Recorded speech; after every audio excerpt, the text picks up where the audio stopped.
Sahabat RHK yang dikasihi Yesus Kristus, pembacaan Alkitab hari ini, Rabu 5 Mei 2021, terambil dalam 1 Raja-Raja pasal 10 ayat 4-7. 1 Raja-Raja pasal 10 ayat 4-7. Ketika Ratu Negeri Sheba melihat segala hikmat Salomo dan rumah yang telah didirikannya, makanan di mejanya, cara duduk pegawai-pegawainya, cara pelayan-pelayannya melayani dan berpakaian, minumannya dan korban bakaran yang biasa dipersembahkannya di rumah Tuhan, maka tercenganglah ratu itu. Dan ia berkata kepada raja, "Benar juga kabar yang kudengar di negeriku tentang engkau dan tentang hikmatmu. Tetapi aku tidak percaya perkataan-perkataan itu sampai aku datang dan melihatnya dengan mataku sendiri. Sungguh setengahnya pun belum diberitahukan kepadaku.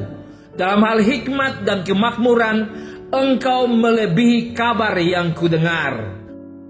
Judul RHK kali ini, kebenaran yang menyenangkan. Sahabat RHK yang diberkati Tuhan, hikmat dari Raja Salomo telah membuat Ratu Sheba percaya. Sikap percayanya lahir dari suatu bentuk pengakuan bahwa apa yang dia dengar sungguh terjadi, bahkan melebihi apa yang ia dengar. Sikap hidup Raja Salomo dalam melayani Ratu Sheba selama ada di Yerusalem, serta juga sikap dan tata krama para pegawai istana semakin meyakinkan Ratu Sheba bahwa memang benar apa yang dibicarakan orang tentang Raja Salomo itu nyata. Kebenaran yang disertai dengan fakta membuat orang merasa dihormati, dihargai, serta juga diterima. Ratu Sheba merasakan kebenaran itu sampai membuat dia terkagum-kagum. Nilai suatu kehidupan ternyata bukan diukur dari jabatan, kedudukan, popularitas, serta kekayaan hidup, tapi dari suatu kebenaran. Kebenaran dalam berpikir, berucap, dan bertindak merupakan kebenaran yang sesungguhnya. Kebenaran yang ditampilkan oleh Raja Salomo telah mendatangkan kepuasan dan kesukacitaan bagi Ratu Sheba. Jemaat Tuhan, kebenaran yang sebenar-benarnya akan selalu mendatangkan kesenangan bagi kita. Apalagi jika kita hidup dalam kebenaran Allah.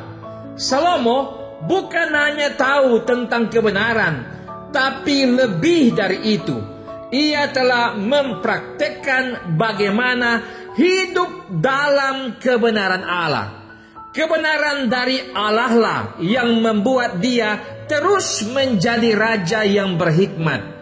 Kebenaran Allah adalah sesuatu yang berdasarkan firman Allah. Dari firman Allah inilah maka Raja Salomo mendapatkan petunjuk-petunjuk untuk bagaimana menjadi pemimpin yang benar, bagaimana menyelesaikan berbagai permasalahan, bahkan tentang bagaimana membuat Israel menjadi kerajaan yang makmur. Termasuk bagaimana Raja Salomo harus menjawab teka-teki Ratu Sheba. Tuhanlah yang memberikan hikmat dan pengetahuan kepada Raja Salomo sehingga ia mampu menjawab teka-teki Ratu Sheba. Sebagai keluarga Kristen, jika kita ingin menjadi bijaksana, marilah kita hidup dan berbuat dalam kebenaran Allah. Karena kebenaran Allah itu berdasarkan firman Tuhan yang akan menuntun kita selalu menjadi bijaksana. Kebenaran firman Tuhan akan membuat semua masalah dapat terselesaikan, karena Tuhanlah yang menolong kita. Kebenaran dari Allah akan menghindarkan kita dari berbagai persoalan dalam hidup berumah tangga. Jika tiap anggota keluarga hidup menurut kebenaran Allah, maka pasti keluarga akan bahagia. Ternyata kebenaran Allah adalah kunci kesuksesan hidup orang percaya. Amin. Mari berdoa. Ya Tuhan, buatlah kami selalu hidup dalam kebenaran Allah. Biarlah kebenaran firman Tuhan akan selalu menjadi suluh dan pelita dalam hidup kami. Amin.